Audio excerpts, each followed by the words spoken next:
Hello everyone, welcome to my channel পোস্ত বাটা। তো আজকে আমি বানাবো একেবারে মজাদার আর ক্রিসপি স্ন্যাক্স ব্রেড পাকোড়া। তো বেশি কথা না বলে চলো শুরু করা যাক। তো ব্রেড পাকোড়া বানানোর জন্য সবার প্রথমেই আমি এখানে নিয়েছি পরিমাণ মতো বেসন, তাতে দিয়েছি পরিমাণ মতো হলুদ গুঁড়ো, দিয়েছি নুন এবং দিয়ে দেব হালকা সামান্য পরিমাণে বেকিং পাউডার। তারই সাথে উপর দিয়ে দেবো মৌরি। আপনাদের কাছে যদি জোয়ান থেকে থাকে তাহলে অবশ্যই কাঁচা জোয়ান এক্ষেত্রে ব্যবহার করতে পারেন। এবার আমি সব শুকনো সামগ্রীগুলিকে একসাথে একটা চামচের মাধ্যমে মিশিয়ে নিচ্ছি।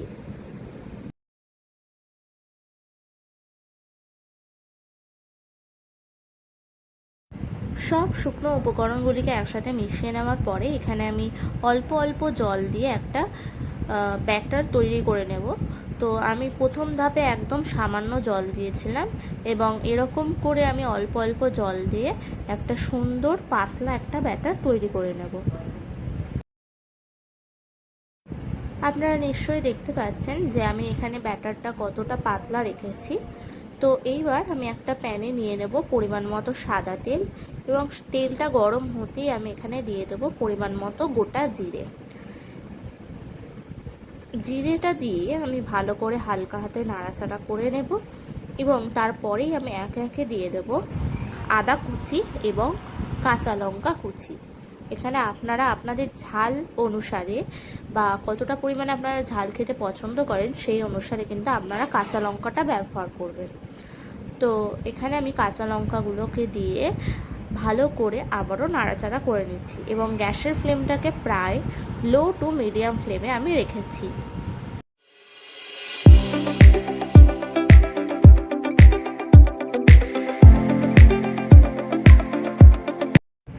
বেশ কিছুক্ষণ ভালো করে নাড়াচাড়া করে নেওয়ার পরেই আমি এখানে দিয়ে দেবো দুটো মিডিয়াম সাইজের পেঁয়াজ কুচি দিয়ে আমি ভালো করে নাড়াচাড়া করে নেব। চায়ের সঙ্গে হোক কিংবা ছোটোখাটো পার্টিতে, স্কুলে বাচ্চাদের টিফিনে হোক কিংবা সন্ধ্যার জলখাবারে, এই ব্রেড পকোড়া রেসিপিটি কিন্তু আপনাদের অবশ্যই মন জয় করে নেবে। তো দেখো এখানে আমি পেঁয়াজগুলিকে ভালো করে কিন্তু নাড়াচাড়া করে নিচ্ছি।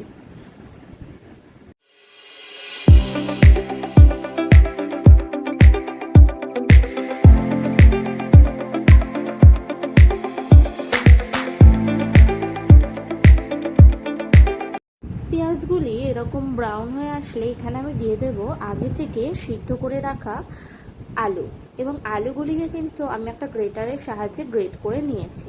এখানে আমি 3টে ছোট ছোট বা মিডিয়াম সাইজের আলু ব্যবহার করেছি। আপনারা চাইলে আলুগুলিকে হাত দিয়েও ম্যাশ করে নিতে পারেন। এখানে আমি গ্রেটারের সাহায্যে করেছি যাতে একটা স্মুথ ভাব আসে।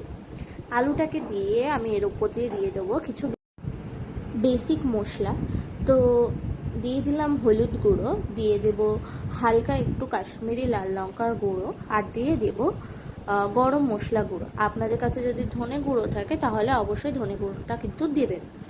তো এখানে আমি গ্যাসের ফ্লেমটাকে লো টু মিডিয়ামে রেখে আলুগুলিকে একসাথে ভালো করে মিশিয়ে নিচ্ছি এবং দিয়ে দেবো স্বাদ অনুসারে নুন। আপনারা আপনাদের স্বাদ অনুসারে কিন্তু নুনটা ব্যবহার করবেন। তো দিয়ে আমি ভালো করে কিন্তু আলুগুলোকে ম্যাশ করে নিয়েছি এবং একটা পাত্রে তুলে ঠান্ডা করে নেব। এরপরেই আমি নিয়ে নেব এখানে ব্রেডের ওপরে তৈরি করে রাখা আলুটাকে ভালো করে স্প্রেড করে দেব এবং আরেকটা ব্রেড ওর উপর দিয়ে চাপিয়ে দেবো এবং একটা ছুরির সাহায্যে কিন্তু ব্রেডটাকে এইভাবে মাঝখান থেকে আমি কেটে নেব। দেখতেই পাচ্ছেন কতটা সুন্দর করে কাটা হয়েছে। তো এইভাবে আমি সবগুলোকে কেটে নিয়েছি। এরপর আমি ওই সেম কড়াইতে নিয়ে নেব সাদা তেল। এরপর আমি ব্রেডটাকে নিয়ে বেসনের ব্যাটারের মধ্যে কিন্তু ভালো করে ডিপ করে নেব। তো এদিকে আমি এক এক করে একদিক করে ডিপ করে নিয়ে তারপরে বেসনের ব্যাটারে পুরোটাকে ডিপ করে নিয়েছি এবং তারপরে কিন্তু আমি গরম তেলে দিয়ে দিয়েছি। এইভাবে আমি সবগুলোকে করে নিচ্ছি। ফার্স্টেই প্রথম দিকটাকে আমি ডিপ করব, তারপরে দ্বিতীয় দিকটাকে ডিপ করব, তারপরে 3 নম্বর দিকটাকে কিন্তু আমি ডিপ করে নিয়ে পুরোটাকে ভালো করে বেসনের ব্যাটারে ডিপ করে নিয়েই একটুখানি বেসনটাকে ঝরিয়ে নিয়ে আমি কিন্তু গরম তেলে দিয়ে দিচ্ছি।